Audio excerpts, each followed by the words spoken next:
السلام علیکم ورحمۃ اللہ وبرکاتہ۔ بسم اللہ الرحمن الرحیم۔ سامعین کرام، اس ویڈیو کلپ کے اندر ان فتاوی جات کا جواب دیا گیا ہے جو کچھ دن قبل مفتی عبدالواحد قریشی نے کچھ سوالات کے جواب میں دیے۔ تو پہلا یہ سوال اور ان کا جواب ملاحظہ فرمائیں۔ کہتے ہیں کچھ حضرات غیر مقلدین نماز کے بعد اجتماعی دعا کے متعلق اعتراض کرتے ہیں، اس کے متعلق رہنمائی فرمائیں۔ ذرا توجہ رکھنا۔ ماشاءاللہ۔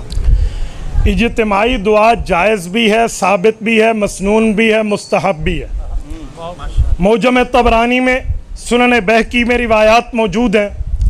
حضرت انس بن مالک فرماتے ہیں رسول اللہ صلی اللہ علیہ وسلم نے سلام پھیرا، بعدما سلم یقول، اور سلام کے بعد حضور پاک علیہ الصلوۃ والسلام نے دعا کی، اللہم انت السلام ومنک السلام تبارکت ربنا وتعالیت یا ذی الجلال والاکرام۔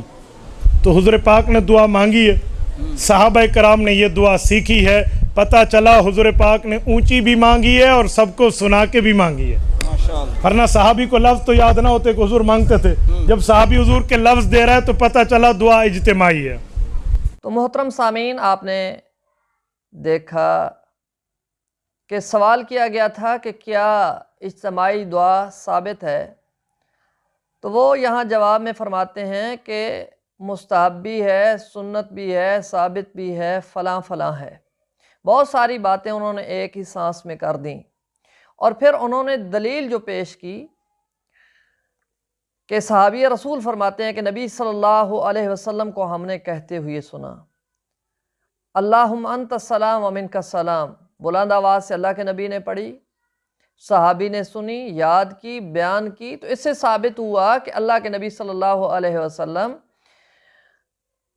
اجتماعی دعا کروایا کرتے تھے۔ حالانکہ یہاں وہ ضرب المثل ان پہ بالکل فٹ آتی ہے کہ سوال گندم جواب چنے۔ سوال کیا پوچھا گیا تھا اور مفتی صاحب نے جواب کیا دیا۔ حالانکہ دیکھنے والا اور سننے والا اس بات کو بخوبی سمجھتا ہے کہ جو جواب انہوں نے دیا ہے اس جواب کا کیے گئے سوال سے دور دور کا تعلق نہیں ہے، اور سچی بات یہ ہے کہ اس پہ ان کے پاس کوئی صحیح حدیث بھی نہیں ہے، کیونکہ اس سے قبل ان کے ہم مسلک اور ان سے زیادہ احادیث کا مطالعہ رکھنے والے مفتی طارق مسعود صاحب اس چیز کا اقرار کر چکے ہیں کہ نبی صلی اللہ علیہ وسلم سے اجتماعی دعا کرنا کسی صحیح حدیث سے ثابت نہیں ہے۔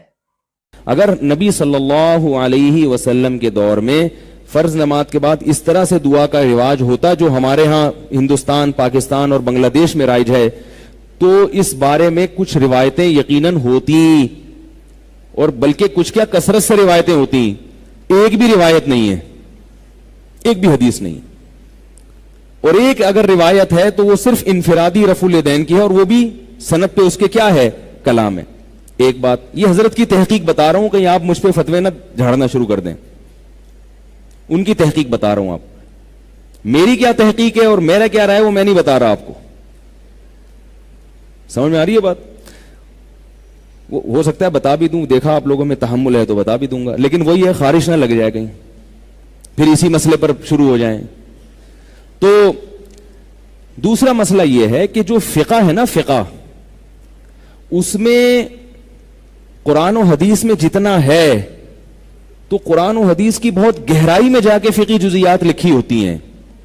یعنی حدیث میں اگر کوئی چیز اجمالی ہوگی تو فقہ کی کتابوں میں اس کی بہت ڈیٹیل ہوگی، اس لیے فقہ میں مواد حدیث سے زیادہ ملتا ہے، کیونکہ فقہ نے حدیث کو آسان کر دیا نا، اس کی بہت جزیات بہت ہوتی ہیں، چھوٹی چھوٹی گہرائی میں۔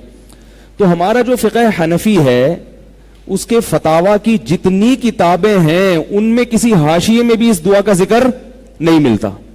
اور پھر دوسرا سوال آپ ملاحظہ فرمائیں اور ساتھ اس کا جواب سنیں۔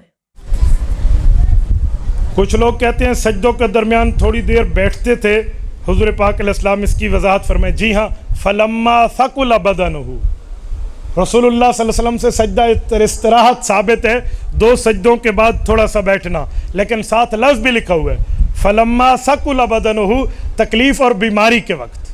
تو تکلیف اور بیماری میں آپ بیٹھ جائیے، ہر نوجوان بھی بیٹھا رہے، یوں حدیث پاک میں نہیں ہے. اب یہاں سوال کیا گیا تھا جلسہ استراحت کے حوالے سے کہ 2 سجدے کیے، کیا اس کے بعد بیٹھ کے اٹھنا ہے یا سیدھے کھڑے ہو جانا ہے؟ یہاں بھی مفتی صاحب نے ڈنڈی مارنے کی کوشش کی ہے.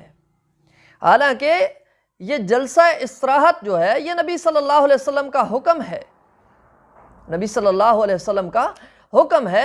اگر مفتی صاحب کو بخاری پڑھنا کبھی نصیبے میں ہو تو بخاری اٹھا کے حدیث نمبر 6251 اٹھا لینا، نکال لینا، پڑھ لینا. جب ایک صحابی رسول آتے ہیں مسجد نبوی میں اور نبی صلی اللہ علیہ وسلم مسجد نبوی کے ایک کارنر، ایک کونے میں بیٹھے ہوئے تھے، آ کے وہ نماز پڑھتے ہیں. نماز کے بعد وہ اللہ کے نبی کو سلام کہہ کے مخاطب کرتے ہیں تو اللہ کے نبی کہتے ہیں وعلیکم السلام ارجع فصلی فإنک لم تصلی، جاؤ دوبارہ نماز پڑھو، تم نے نماز پڑھی نہیں ہے. یہ صحابی رسول دوبارہ نماز پڑھتے ہیں، پھر آ کے سلام کہتے ہیں پیارے پیغمبر کو. پیارے پیغمبر پھر کہتے ہیں وعلیکم السلام ارجع فصلی فإنک لم تصلی، آپ پہ سلامتی ہو، جاؤ دوبارہ نماز پڑھو، تم نے نماز پڑھی نہیں ہے. تیسری دفعہ یہ صحابی رسول نماز پڑھتا ہے، پھر اللہ کے نبی ارجع فصلی فإنک لم تصلی کہتے ہوئے اس کو مخاطب کرتے ہیں. یہ صحابی کہتا ہے اللہ کے نبی اس سے بہتر نماز نہیں پڑھ سکتا. تو اللہ کے نبی صلی اللہ علیہ وسلم اپنے اس ساتھی کو کیا کہتے ہیں؟ فرماتے ہیں ثم ارکع حتی تطمئن راکعا ثم ارفع حتی تستوی قائما ثم اسجد حتی تطمئن ساجدا ثم ارفع حتی تطمئن جالسا ثم اسجد حتی تطمئن ساجدا ثم ارفع حتی تطمئن جالسا. 2 سجدے کرنے کے بعد بیٹھنا ہے. اور صحیح البخاری کی حدیث نمبر 864 ہے جس میں پیارے پیغمبر کی نماز سکھلا رہے ہیں مالک بن حویرث رضی اللہ تعالی عنہ. اور نماز سکھلاتے سکھلاتے جب باری سجدوں کی آئی تو کیا کہا؟ اذا رفع رأسہ عن السجدۃ الثانیہ جلس، جب وہ دوسرے سجدے سے سر اٹھاتے تو بیٹھ جاتے. وَاعْتَمَدَ عَلَى الْأَرْضِ ثُمَّ قَامَ، اور زمین پر ٹیک لگا کر کھڑے ہوتے. مولانا صاحب، مفتی صاحب، آپ کس چیز کی لوگوں کو تعلیم دے رہے ہیں؟ اور آپ کہہ رہے ہیں کہ یہ تو ضعیف اور کمزوروں کے لیے ہے. یہ ضعیف احادیث کا سہارا لینا چھوڑ دیں. دنیا بڑی ایڈوانس ہو چکی ہے، سوشل میڈیا کا دور ہے، لوگ حق بات کو تلاش کرتے ہیں اور دلائل کو دیکھتے ہیں، جہاں قوی دلائل ہوں اس بات کو لیتے ہیں. اگر آپ اسی طرح لوگوں کو ضعیف احادیث کی تعلیم دیتے رہے تو لوگوں نے کہاں جانا ہے، یہ آپ بھی جانتے ہیں. اور پھر تیسرا سوال مولانا صاحب سے جب کیا گیا تو اس کا جواب ملاحظہ فرمائیں. تشہد کی حالت میں شہادت کی انگلی کو بار بار حرکت دینا، بھئی مشکات میں ہے حضور پاک انگلی کا اشارہ فرماتے ولا یحرکھا، اس کو حرکت نہیں دیتے تھے. تو حرکتوں کا والا کام ہمارا نہیں ہے. یہاں سوال کیا گیا تھا مفتی صاحب سے تشہد میں بیٹھے ہوئے اپنی انگلی کو ہلانے کے بارے میں، تو مفتی صاحب نے مشکات کا حوالہ دیتے ہوئے ایک حدیث پڑھی کہ اس حدیث سے یہ بات ثابت ہوتی ہے کہ اذا دعا ولا یحرکھا، کہ دعا کرتے تو اپنی انگلی سے اشارہ کرتے اور آپ اس کو حرکت نہیں دیتے تھے، آپ اس کو حرکت نہیں دیتے تھے. حالانکہ مفتی صاحب اس حدیث میں آپ کو محمد بن عجلان نظر نہیں آیا جو مدلس راوی ہے، اور آپ نے اصول حدیث پڑھ رکھا ہوگا کہ جب بھی کوئی مدلس راوی ان سے روایت کرتا ہے اور اس کی روایت، اس کی حدیث بخاری و مسلم کے علاوہ کسی بھی کتاب میں ہو تو اس کو ضعیف تصور کیا جاتا ہے. تو اس میں محمد بن عجلان کیا ہے؟ مدلس ہے. لیکن افسوس کی بات یہ ہے کہ آپ کو اسی مشکات کے اندر اسی حدیث سے پہلے وہ صحیح حدیث نظر نہیں آئی. نبی صلی اللہ علیہ وسلم کی ذرا دیکھیں اس حدیث میں نبی صلی اللہ علیہ وسلم کیا کرتے ہیں. ثم رفع اصبعہ فرأیتہ یحرکھا یدعو بہا. یہ حدیث ابو داؤد کے اندر، سنن نسائی کے اندر، سنن ابن ماجہ کے اندر موجود ہے. کیا حدیث کا ترجمہ ہے کہ آپ صلی اللہ علیہ وسلم کو دیکھا کہ آپ اس کو حرکت دیتے اور اس کے ساتھ اشارہ کرتے تھے. آپ اس کو حرکت دیتے تھے اور اشارہ کرتے تھے، اور یہی مشکات ہے. اور اس سے اگلی حدیث ہے، اگلے صفحے پہ حدیث ہے. حدیث کے راوی عبداللہ ابن عمر ہیں. فرماتے ہیں قال رسول اللہ صلی اللہ علیہ وسلم لہی اشد علی الشیطان من الحدید یعنی السبابہ. مسند احمد کی حدیث ہے جو مشکات میں لائے ہیں صاحب مشکات، کہ نبی صلی اللہ علیہ وسلم نے فرمایا یہ انگشت شہادت شیطان پر لوہے سے بھی زیادہ سخت ہے. یعنی یہ شہادت والی انگلی ہے، جب آپ اس کو تشہد میں ہلاتے ہیں، حرکت دیتے ہیں، تو شیطان پر لوہے کا جو گرز ہے وہ اتنا کام نہیں کرتا جتنا یہ کرتی ہے. اسے یہ سخت ناپسند ہے، سخت ناگوار ہے، شیطان کو اس سے بڑی تکلیف ہوتی ہے.